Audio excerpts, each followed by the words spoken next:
സ്നേഹം, ദിവ്യസ്നേഹം, സ്നേഹം, ദിവ്യസ്നേഹം. ഇവിടെയായിരിക്കുന്ന നിങ്ങളാരെങ്കിലും മോഷണം ചെയ്തിട്ടുണ്ടോ? ചെയ്തിട്ടില്ലേ? ഞങ്ങളാരും തന്നെ ബാങ്ക് കൊള്ളയടിച്ചിട്ടില്ല. ഞങ്ങൾക്ക് അത്ര വലിയ ധൈര്യമൊന്നുമില്ല. എൻ്റെ പിതാവിൻ്റെ കയ്യിൽ നിന്ന് മോഷ്ടിക്കാമെന്ന് വെച്ചാൽ അദ്ദേഹത്തിനാണെങ്കിൽ കടഭാരമാണ്. എൻ്റെ ഭാര്യയുടെ മാലയെടുത്ത് വിൽക്കാമെന്ന് വെച്ചാൽ അത് പണ്ടേ വിൽക്കുവാനിടയായി എന്നാണോ നിങ്ങൾ പറയുന്നത്? 5 പൈസ എടുത്താലും അതൊരു മോഷണമാണ്. 5 കോടി എടുത്താലും മോഷണം തന്നെയാണ്. നിന്റേതല്ലാത്ത ഒരു വസ്തു നീ എടുത്തുകൊണ്ട് പോവുകയാണെങ്കിൽ, ഒരു സഭയിൽ ഒരു വ്യക്തി നല്ല സ്വർണ്ണ കളറൊക്കെ സൈഡിൽ പൂശിയതായ വളരെ മനോഹരമായൊരു ബൈബിൾ കാണുവാൻ ഇടയായി. അദ്ദേഹത്തിന് പരീക്ഷയെ ജയിക്കാൻ കഴിഞ്ഞില്ല. എന്താണ്? ആകർഷിക്കപ്പെട്ട് നോക്കി നിന്ന് അദ്ദേഹത്തിൻ്റെ പഴയ ബൈബിൾ അവിടെ വെച്ചിട്ട് ഈ ബൈബിൾ പെട്ടെന്ന് എടുത്തുകൊണ്ട് പോകാനിടയായി. എടുത്തുകൊണ്ട് പോയതിനു ശേഷം മനസ്സാക്ഷിയിൽ പറയുകയാണ്, അത് വേദപുസ്തകമാണല്ലോ, ദൈവത്തിൻ്റെ വചനമാണല്ലോ, വിശുദ്ധമായ മോഷണമാണല്ലോ. എങ്ങനെയുള്ള മോഷണമാണ്? വിശുദ്ധ വേദപുസ്തകം മോഷ്ടിച്ചാൽ വിശുദ്ധമായ മോഷണം. അങ്ങനെ 2-3 ദിവസം കഴിഞ്ഞിട്ട് സഭയുടെ എല്ലാവരുടെ മുൻപിൽ എഴുന്നേറ്റ് നിന്ന് പറഞ്ഞു, എനിക്ക് ബൈബിളിൻ്റെ മേൽ ആശ വരാനിടയായി. അങ്ങനെ ഞാൻ മോഷ്ടിക്കാനിടയായി എന്ന് എല്ലാവരുടെ മുൻപിൽ ഏറ്റുപറഞ്ഞ് തിരികെ കൊടുക്കാനിടയായി. നാം അബദ്ധത്തിൽ കുഴപ്പങ്ങളിൽ ചാടുന്നത് അല്ലെങ്കിൽ തെറ്റുകൾ ചെയ്യുന്നതൊക്കെ സ്വാഭാവികമാണ്. എന്നാൽ ആ തെറ്റ് ഏറ്റുപറയുന്നില്ല എങ്കിൽ, ആ തെറ്റിനു വേണ്ടി പശ്ചാത്തപിക്കുന്നില്ല എങ്കിൽ ദൈവസന്നിധിയിലേക്ക് നിന്റെ പ്രാർത്ഥന എത്തിച്ചേരുകയില്ല. തെറ്റ് ചെയ്യുക എന്നത് വലിയ കുറ്റമാണ്. എന്നാൽ ആ ചെയ്ത തെറ്റ് ഏറ്റുപറയാത്തത് അതിലും വലിയ കുറ്റമാണെന്ന് ഒരാൾ പറഞ്ഞു. തെറ്റു ചെയ്യുന്ന വ്യക്തി അത് ഏറ്റുപറയേണ്ടത് ആവശ്യമാണെന്ന് വചനം പറയുന്നു. ലംഘനം ചെയ്യുന്നവന് ശുഭം വരികയില്ലേ, എന്നാൽ അവ ഏറ്റുപറഞ്ഞ് ഉപേക്ഷിക്കുന്നവനോ കരുണ ലഭിക്കും. ഒരു തെറ്റ് ചെയ്ത് ഏറ്റുപറഞ്ഞിട്ട് വീണ്ടും ആ തെറ്റ് ചെയ്യുകയാണ് എങ്കിൽ, അറിഞ്ഞുകൊണ്ട് നീ തെറ്റ് ചെയ്യുമ്പോൾ അത് യേശുക്രിസ്തുവിൻ്റെ ശരീരത്തെ വീണ്ടും ക്രൂശിക്കുകയാണ്. അതുകൊണ്ട് നീ വളരെ ജാഗ്രതയോടെ ആയിരിക്കണം. ചില ആളുകൾ തെറ്റ് ചെയ്താൽ ക്ഷമിക്കപ്പെടും എന്ന് പറഞ്ഞുകൊണ്ട് അറിഞ്ഞുകൊണ്ട് വീണ്ടും തെറ്റുകൾ ചെയ്താൽ അതിൻ്റെ ഫലം, അതിൻ്റെ ശിക്ഷ, അതിൻ്റെ പ്രതിഫലം അനുഭവിക്കേണ്ടി വരും. കർത്താവ് തീർച്ചയായിട്ടും ക്ഷമിക്കും, എന്നാൽ പ്രതിഫലം അനുഭവിക്കേണ്ടി വരും. ദൈവസന്നിധിയിൽ വരുമ്പോൾ നിങ്ങൾ തന്നെ ശോധന ചെയ്യുക. ഞാൻ ആരുടേതെങ്കിലും എന്തെങ്കിലും എടുത്തിട്ടുണ്ടോ? എൻ്റേതല്ലാത്ത ഏതെങ്കിലും വസ്തു ആരുടേതെങ്കിലും എടുത്തിട്ടുണ്ടെങ്കിൽ അത് മോഷണമാണ്. എന്നാൽ ഞാൻ വലിയ മോഷണമൊന്നും ചെയ്തിട്ടില്ലാത്തത് കൊണ്ട്, ഞാൻ ബാങ്കൊന്നും കൊള്ളയടിച്ചിട്ടില്ലാത്തത് കൊണ്ട്, വലിയ കള്ളത്തരങ്ങളൊന്നും കാട്ടിയിട്ടില്ലാത്തത് കൊണ്ട് ഞാൻ മോഷ്ടാവല്ല എന്ന് പറഞ്ഞാൽ ഞാൻ ആർക്കും അന്യായം ചെയ്തിട്ടില്ല. ഞാൻ ദോഷമായ കാര്യങ്ങളൊന്നും ചെയ്യുന്നില്ല. നല്ല പ്രവൃത്തികൾ ഞാൻ ചെയ്യുന്നുണ്ട്. എന്താണെന്ന് വെച്ചാൽ ആഴ്ചയിൽ 2 വട്ടം, എന്താണ്, ആഴ്ചയിൽ 2 പ്രാവശ്യം ഞാൻ ഉപവസിക്കുന്നുണ്ട്. ഉപവാസ പ്രാർത്ഥന. ഇന്ന് പലയിടത്തും അനേകം ആളുകൾ ഉപവാസ പ്രാർത്ഥന, 40 ദിവസം ഉപവാസ പ്രാർത്ഥന, 50 ദിവസം ഉപവാസ പ്രാർത്ഥന. യഥാർത്ഥമായിട്ടും ഒരു വ്യക്തി 40 ദിവസം ഉപവസിച്ച് പ്രാർത്ഥിക്കുകയാണെങ്കിൽ, എനിക്കറിയാവുന്ന കാര്യമാണ്, അങ്ങനെയുള്ള ഉപവാസ പ്രാർത്ഥന പരിശുദ്ധാത്മാവിൻ്റെ സഹായത്തോടെ നാം ചെയ്താൽ, അങ്ങനെയുള്ള ഉപവാസ പ്രാർത്ഥനകൾ നമ്മുടെ രാജ്യത്തിലുള്ളതായ സഭകളിൽ നടന്നാൽ, ഈ സമയത്തേക്ക് നമ്മുടെ ഭാരത രാജ്യം മുഴുവൻ സുവിശേഷത്തിൻ്റെ ഉണർവിനാൽ നിറയുമായിരുന്നു. ചർച്ചുകൾ ശൂന്യമായി കിടക്കുകയില്ലായിരുന്നു, നിറഞ്ഞു കവിഞ്ഞേനേം. ആലയത്തിലേക്ക് വരുന്ന വിശ്വാസികളെന്ന് പറയുന്നതായ ആളുകൾ വിശ്വാസവും ഉറപ്പും ധൈര്യവും ഇല്ലാത്തവരല്ലാതെ, ആചാര അനുഷ്ഠാനങ്ങൾ മാത്രം ചെയ്യുന്നവരല്ലാതെ കർത്താവിൻ്റെ രാജ്യത്തിനു വേണ്ടി കത്തി ജ്വലിക്കുവാൻ ഇടയായേനെ. നിങ്ങൾ ഉപവസിക്കുന്നെങ്കിൽ ആരോടും പറയരുത് എന്ന് കർത്താവ് പറഞ്ഞിരിക്കുന്നു. ഉപവാസത്തെക്കുറിച്ച് എന്തിനാണ് പരസ്യം ചെയ്യുന്നത്? ഉപവാസത്തെക്കുറിച്ച് മറ്റുള്ളവരോട് വിളിച്ചു പറയുന്നതിൻ്റെ കാര്യം എന്താണ്? ഉപവാസത്തെക്കുറിച്ച് സ്വയം പുകഴ്ത്തേണ്ടതായ കാര്യം എന്താണുള്ളത്? മത്തായിയുടെ സുവിശേഷം നമുക്ക് നോക്കാം, 6-ാം അധ്യായം 16-ാമത്തെ വാക്യം. ഉപവസിക്കുമ്പോൾ നിങ്ങൾ കപടഭക്തിക്കാരെ പോലെ വാടിയ മുഖം കാണിക്കരുത്. അവർ ഉപവസിക്കുന്നത് മനുഷ്യർക്ക് വിളങ്ങേണ്ടതിന് മുഖം, എന്താണ് പറയുന്നത്? മുഖം വിരൂപമാക്കുന്നു. ആർക്കു വേണ്ടിയാണ് നീ ഉപവസിക്കുന്നത് പ്രിയ സഹോദരാ? മനുഷ്യരെ കാണിക്കുന്നതിന് വേണ്ടിയാണോ? മനുഷ്യരെ അറിയിക്കുന്നതിനാണോ? ഇന്ന് ദൈവദാസൻ 40 ദിവസം ഉപവാസം ഇരിക്കുന്നുണ്ട്. സ്വർഗീയ ശക്തിയെ ഭൂമിയിലേക്ക് ഇറക്കുവാൻ ഇടയായി. ഈ സഭ വളരെ ശ്രേഷ്ഠമായ സഭയാണ്. സഭയിൽ മുടങ്ങാതെ ഉപവാസ പ്രാർത്ഥനകൾ നടക്കുന്നുണ്ട്. സഭയിലെ എല്ലാവരും ഉപ്പുമാവ് കഴിച്ചിട്ട് ഉപവാസം ഇരിക്കുമെന്നാണ്. എന്താണ്? ഉപ്പുമാവ് കഴിച്ചിട്ടാണോ? ഞാൻ ശ്രദ്ധിച്ച കാര്യമാണ്, ഉപവസിക്കുന്നു എന്ന് പറയുന്ന ആളുകൾ ഉച്ചയ്ക്ക് കൂടുതൽ ഭക്ഷണം കഴിക്കും, അതിനുശേഷം പ്രാർത്ഥിച്ചിട്ട് വീണ്ടും കഴിക്കുവാനിടയാകും. എന്താണ് കറി? മീൻ കറിയാണ്. അയ്യോ, ഉപവസിക്കാൻ വേണ്ടി തീരുമാനിച്ചു, ഏതായാലും നാളെ ഉപവസിക്കാം, ഇന്ന് ഏതായാലും ചോറ് കഴിച്ചേക്കാം എന്ന് പറയുന്നവർ. നാളെ ഉപവസിക്കാം എന്ന് പറയുന്നു, നാളേക്കാകട്ടെ എന്ന് പറയുന്നു. ഉപവസിക്കുക എന്ന് പറഞ്ഞാൽ നിന്നെ തന്നെ നീ ഒരുക്കുന്നതാണ്, നിന്നെ തന്നെ നീ നിയന്ത്രിക്കുന്നതാണ്, നിന്നെ തന്നെ നീ വരുതിയിൽ കൊണ്ടുവരുന്നതാണ്. നിന്റെ ഇഷ്ടങ്ങളൊക്കെ വേണ്ട എന്ന് പറയുന്നതാണ്. നിന്റെ മനസ്സ് ദൈവസന്നിധിയിൽ ഏൽപ്പിച്ചു കൊടുക്കുന്നതാണ് ഉപവാസം. മനുഷ്യർക്ക് വേണ്ടി ഉപവസിക്കാൻ പാടില്ല. ദേവദാസൻ എന്തു പറയുമല്ലോ എന്ന് വിചാരിച്ചൊരിക്കലും ഉപവാസ പ്രാർത്ഥനയ്ക്ക് വരല്ല്. എൻ്റെ പിതാവ് രക്ഷിക്കപ്പെട്ട ആ കാലത്ത് ഞങ്ങളുടെ കുടുംബത്തിൽ എല്ലാ വ്യക്തികളും ഒരു ദിവസം ഉപവസിക്കാനിടയാകുമായിരുന്നു. ഞങ്ങൾ മക്കൾ അടുക്കളയിൽ ചെന്നാൽ അമ്മ അവിടെ നിന്ന് ഓടിക്കുമായിരുന്നു. വീട്ടിൽ ഉപവസിക്കുന്ന ആ ദിവസം അടുപ്പ് കത്തിക്കാൻ പാടില്ല. രാവിലെ ചായയോ കാഫിയോ ഉച്ചയ്ക്ക് ഊണോ ഒന്നും തന്നെ ഇല്ലായിരുന്നു. 11 വയസ്സുള്ള പയ്യനും 8 വയസ്സുള്ള കുട്ടിയും ഉപവസിക്കേണ്ടിയിരുന്നു ആ ദിവസം. മാനസാന്തരപ്പെടുന്നതിന് മുൻപ് ഉപവസിക്കുന്നത് വളരെ കഷ്ടമല്ലേ? വയറ്റിൽ വലിയ തീ കത്തുമായിരുന്നു അന്ന് വിശപ്പിനാൽ. ഞങ്ങൾ മക്കളെല്ലാം പിന്നെ ഒത്തുകൂടിയിട്ട് ഞങ്ങളുടെ അപ്പൻ ഉറങ്ങുന്ന സമയത്ത് അടുക്കളയിൽ കയറിയിട്ട് ആ ടിന്നുകളിൽ എന്തെങ്കിലും ഉണ്ടോ എന്ന് നോക്കുമ്പോൾ ഒന്നും തന്നെ കിട്ടുകയില്ലായിരുന്നു. അവസാനം ഞങ്ങൾ പഞ്ചസാര ടിന്ന് എടുത്തുകൊണ്ട് കുറച്ച് പഞ്ചസാരയെങ്കിലും തിന്നാമെന്ന് വിചാരിക്കുമ്പോൾ ആരാടാ അടുക്കളയിൽ കയറിയിരിക്കുന്നതെന്ന് അപ്പൻ ചോദിക്കും. അപ്പനെ ഓർത്താണ് ഞങ്ങൾ ഉപവസിച്ചത്, അല്ലാതെ ഞങ്ങൾക്ക് വേണ്ടി ഉപവസിച്ചില്ലായിരുന്നു. ഈ കാലത്തും കുഞ്ഞുങ്ങളെ ഉപവസിക്കുന്നതിന് വേണ്ടി നിർബന്ധിക്കുന്ന ആളുകളുണ്ട്. ഞാൻ ഒരിക്കലും അതിനോട് യോജിക്കുന്നില്ല. ഉപവസിക്കുമോ ഇല്ലയോ? നീ ഉപവസിക്കുന്നുണ്ടോ ഇല്ലയോ? പറയുക. അമ്മയോട് കത്തെഴുതിക്കൊണ്ട് വരിക. ഇപ്പോൾ ഉപവാസ പ്രാർത്ഥനയ്ക്ക് ആളുകൾ വരുമ്പോൾ നീ തിന്നിട്ടാണോ തിന്നാതെയാണോ വന്നത്? നീ ഒന്ന് ഊതി കാണിച്ച. ഇപ്പോൾ മദ്യപിക്കാൻ പാടില്ല എന്ന് പറഞ്ഞു വന്നിട്ട് ഇവിടെ കൊണ്ട് ഊതിച്ചു നോക്കുകയാണ്. എന്നാൽ അത് പാലിക്കുന്ന എത്ര ആളുകളുണ്ട്? മിക്ക ആളുകളും നോക്കുമ്പോൾ മദ്യപിക്കുകയും മദ്യപിച്ചിട്ട് അവർ വാഹനം ഓടിക്കുകയും ചെയ്യുന്നത് ഇന്ന് സാധാരണമായിരിക്കുന്നു. എന്താണ്? ഈ ലോകത്തിലുള്ള നിയമങ്ങളെപ്പോലെ വേദപുസ്തകത്തിൽ നിയമങ്ങൾ വെച്ചാൽ അത് പാലിക്കാൻ കഴിയില്ല. പഴയ നിയമത്തിലാണ് നിയമങ്ങളുള്ളത്. പുതിയ നിയമത്തിലേക്ക് വരുമ്പോൾ അത് കൃപയാണ്. അത് മനസ്സാക്ഷിയിൽ അറിയേണ്ടതാണ്. ഉപവസിക്കുന്നതായ സമയത്ത് അത് എപ്പോഴും ഞാൻ ഉപവസിക്കുകയാണ്, ഞാൻ ഉപവസിക്കുന്നുവെന്ന് മനുഷ്യരോട് എപ്പോഴും പറയേണ്ട കാര്യമില്ല. നീ ഉപവസിക്കുമ്പോൾ എന്താണ് ചെയ്യേണ്ടത്? നീ ഉപവസിക്കുമ്പോൾ മനുഷ്യർക്കല്ല, രഹസ്യത്തിലുള്ള നിന്റെ പിതാവിന് വിളങ്ങേണ്ടതിന് തലയിൽ എണ്ണ തേച്ച് മുഖം കഴുകുക. നീ ഉപവസിക്കുന്നതായ സമയത്ത് നിന്റെ തലയിൽ എണ്ണ തേച്ച് നിന്റെ മുഖം കഴുകിക്കൊണ്ട്, അല്ലാതെ ഉപവസിക്കുന്ന സമയത്ത് വളരെ ക്ഷീണത്തോടെ വന്നിട്ട് എന്താണ് ഇങ്ങനെ ഇരിക്കുന്നത്? ഉപവസിക്കുകയാണ്. എന്തൊരു ഉപവാസമാണ്!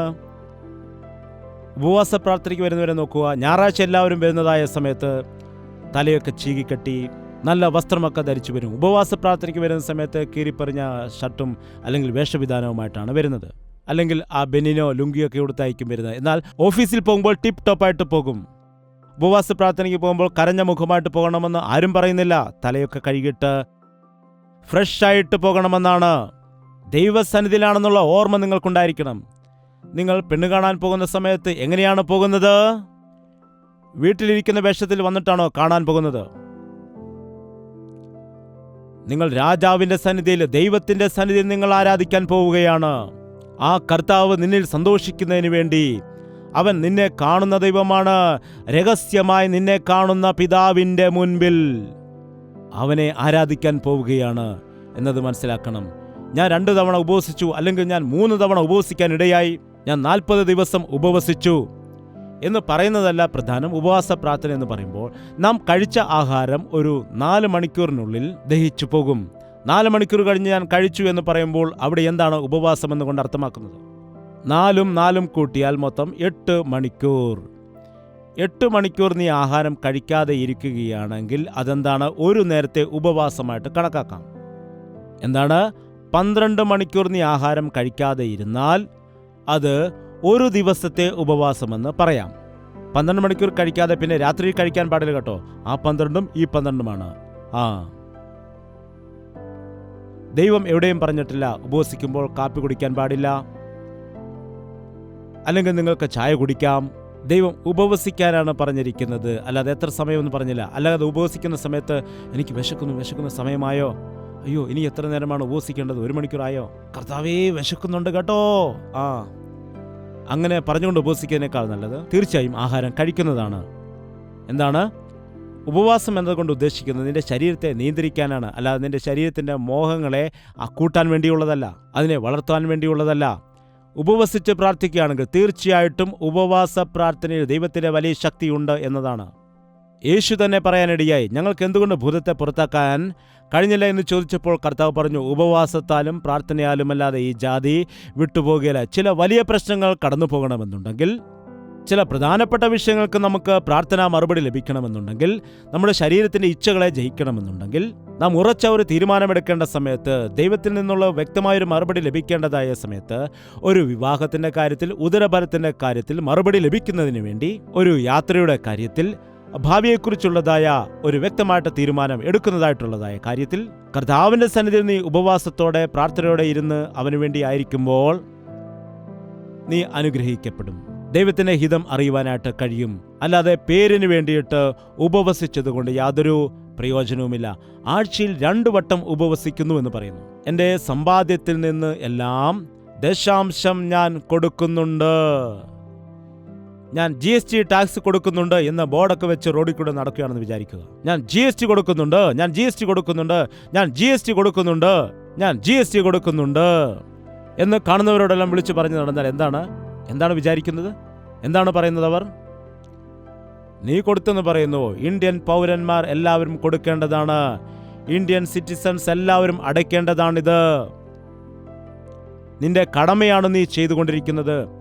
അല്ലാതെ ഇതിനെക്കുറിച്ച് പുകഴ്ത്തി പറയേണ്ട കാര്യം എന്താണ്?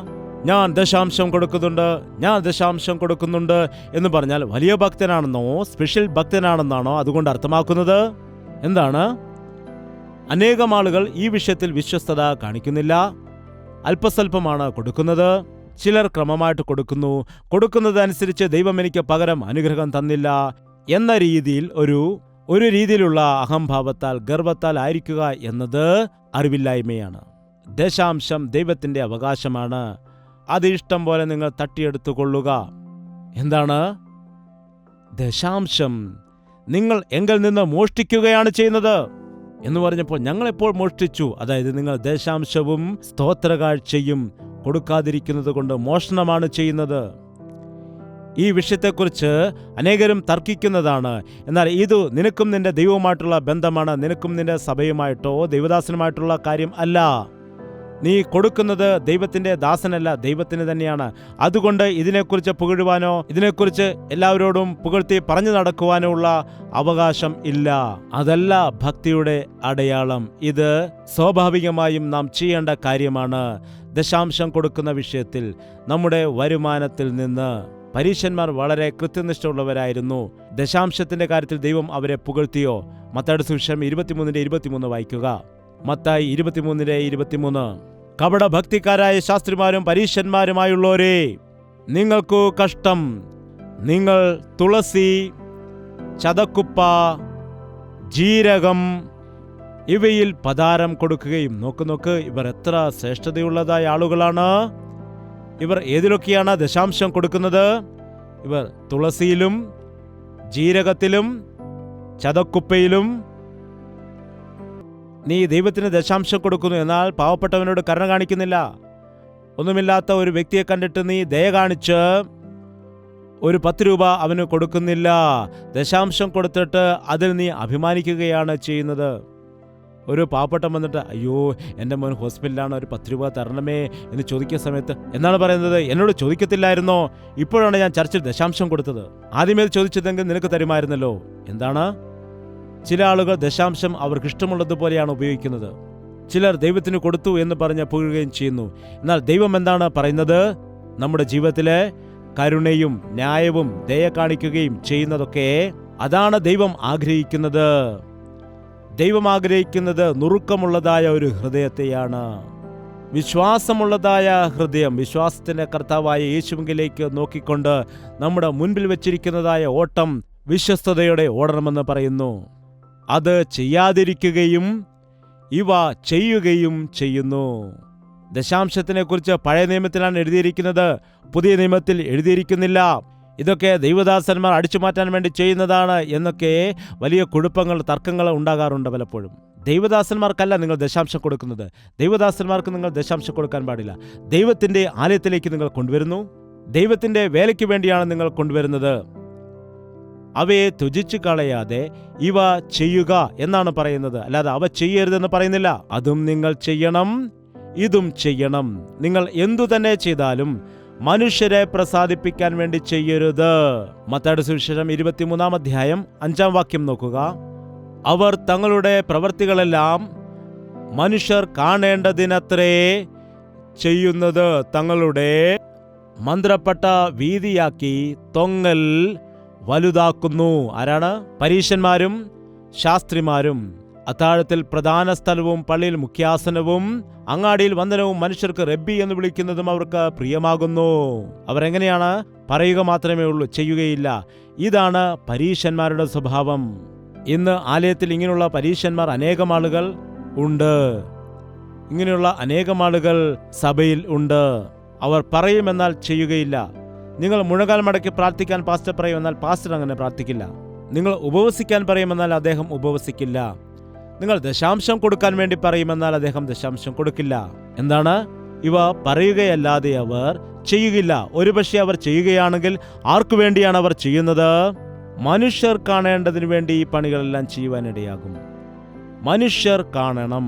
ഇതുപോലെ ഒരു ദൈവസഭയിൽ ഒരു പ്രായമുള്ള മനുഷ്യൻ ഒരു ദിവസം എഴുന്നേറ്റ് നിന്ന്, അദ്ദേഹം അന്നാണ് ആദ്യമായിട്ട് വരുന്നത്, ചർച്ചിൽ പായില്ലാതിരിക്കുന്നത് കണ്ടിട്ട് എല്ലാവരുടെ മുൻപിൽ എഴുന്നേറ്റ് നിന്നിട്ട്, പാസ്റ്ററെ, ചർച്ചിലൊരു പാ പോലും ഇല്ലല്ലോ, ഇതാ ഈ 2000 രൂപ വാങ്ങിച്ചിട്ട് പാ പോയി വാങ്ങിക്കുക എന്ന് പറഞ്ഞു. 2000 രൂപ തികയില്ല, 20,000 രൂപ തരണം സാർ എന്നല്ലേ പാസ്റ്റർ പറയേണ്ടത്? ബ്രദർ, ഇരിക്കൂ എന്ന് പറഞ്ഞു. നിങ്ങൾക്ക് മാനസാന്തരമില്ല.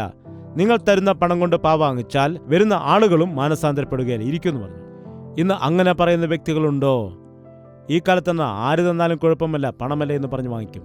നിന്റെ ഹൃദയം ദൈവത്തിന്റെ സന്നിധിയിൽ നേരില്ലാത്തത് കൊണ്ട് ഇതിൽ നിനക്ക് പങ്കുചേരുവാൻ പാടില്ല. ദൈവത്തിന് വേണ്ടത് നിന്റെ ഹൃദയമാണ്. മനുഷ്യരെ കാണിക്കുന്നതിന് വേണ്ടി സംഭാവന കൊടുക്കുന്നവർ, മനുഷ്യർ കാണേണ്ടതിന് വേണ്ടി പ്രാർത്ഥിക്കുന്ന വ്യക്തികൾ, മനുഷ്യർ കാണേണ്ടതിന് വേണ്ടി ബൈബിൾ വായിക്കുന്നവർ, മനുഷ്യർ കാണേണ്ടതിന് വേണ്ടി ആചാരങ്ങൾ നടത്തുന്നവർ, പേരിന് വേണ്ടി ചെയ്യുന്നവർ, അവരെല്ലാം ദൈവത്തിന്റെ ദൃഷ്ടിയിൽ ഹീനന്മാരാണ്. നമുക്ക് എഴുന്നേറ്റ് നിൽക്കാം. എല്ലാവർക്കും പ്രാർത്ഥിക്കാം. എല്ലാവർക്കും വായു തുറന്ന് പ്രാർത്ഥിക്കാം. പരിശുദ്ധനായ സ്നേഹമുള്ള പിതാവേ, ഒരിക്കൽ കൂടി ഇവിടെ കടന്നു വന്നിരിക്കുന്ന നിന്റെ മക്കളെ നീ നോക്കണമേ. നിന്റെ സന്നിധിയിലായിരിക്കുന്ന ഞങ്ങളെ നീ ദർശിക്കണമേ. ഞങ്ങളിലെ പരീക്ഷ ഭക്തി എടുത്തു മാറ്റണമേ. ഞങ്ങളിലെ സ്വനീതികളെ എടുത്തു മാറ്റണമേ. നീ വെറുക്കുന്നതായ അഹങ്കാരത്തിന്റെ മനസ്സിനെ മാറ്റണമേ. ഞങ്ങളെ തന്നെ നീതീകരിക്കുകയും പുകഴ്ത്തുകയും ചെയ്യുന്ന സ്വഭാവം നീ മാറ്റണമേ കർത്താവേ. നുറുങ്ങിയിരിക്കുന്ന ഒരു ഹൃദയം ഞങ്ങൾക്ക് നൽകണമേ. വിശ്വാസമുള്ള ഒരു ഹൃദയം ഞങ്ങൾക്ക് നൽകണമേ. നല്ലൊരു പ്രാർത്ഥനാ ജീവിതം ഞങ്ങൾക്ക് നൽകണമേ. ഞങ്ങൾ ചെയ്യേണ്ടുന്ന കാര്യങ്ങളെല്ലാം ചെയ്യുവാൻ ഞങ്ങളെ സഹായിക്കണമേ. ചെയ്യരുതാത്ത കാര്യങ്ങളെല്ലാം ഉപേക്ഷിക്കുവാൻ ഞങ്ങളെ സഹായിക്കണമേ. കർത്താവേ, നിന്റെ വലിയ ഉണർവ് ഞങ്ങൾക്ക് നൽകണമേ. മറ്റുള്ള വ്യക്തികളെ നിസ്സാരന്മാരായി കാണുന്ന മനസ്സ് നീ മാറ്റണമേ. തള്ളിക്കളയുന്ന മനസ്സ് മാറ്റണമേ അപ്പ. അവരെ തള്ളിക്കളയുന്ന മനസ്സ് മാറ്റണമേ. മറ്റുള്ള വ്യക്തികളെ ഞങ്ങളെക്കാൾ ശ്രേഷ്ഠരെന്ന് എണ്ണുന്നതായ മനസ്സ് ഞങ്ങൾക്ക് നൽകണമേ. ഗുരുവും കർത്താവുമായിരിക്കുന്ന ഞാൻ തന്നെ നിങ്ങളുടെ പാദങ്ങൾ കഴുകുന്നു, നിങ്ങളും പരസ്പരം പാദങ്ങൾ കഴുകുക എന്ന് കർത്താവേ നീ പറഞ്ഞു. അങ്ങനെയുള്ളതായ സ്വഭാവം ഞങ്ങൾക്ക് നൽകണമേ. മനുഷ്യപുത്രൻ വന്നത് ശുശ്രൂഷ ചെയ്യിപ്പിക്കുവാൻ അല്ല, ശുശ്രൂഷ ചെയ്യുന്നതിന് വേണ്ടിയാണ് വന്നതെന്ന് പറഞ്ഞതുപോലെ നിന്റെ ദാസന്മാരായിരിക്കുന്നതായ ഞങ്ങൾ എല്ലാവരും മറ്റുള്ളവരെ ശുശ്രൂഷിക്കുന്നതിന് വേണ്ടിയുള്ള, ദൈവത്തിന്റെ ആലയത്തിൽ ശുശ്രൂഷ ചെയ്യുവാനുള്ളതായ, ദൈവത്തിന് വേണ്ടി ജീവിക്കുവാനുള്ളതായ ആഗ്രഹം ഞങ്ങൾക്ക് നൽകണമേ.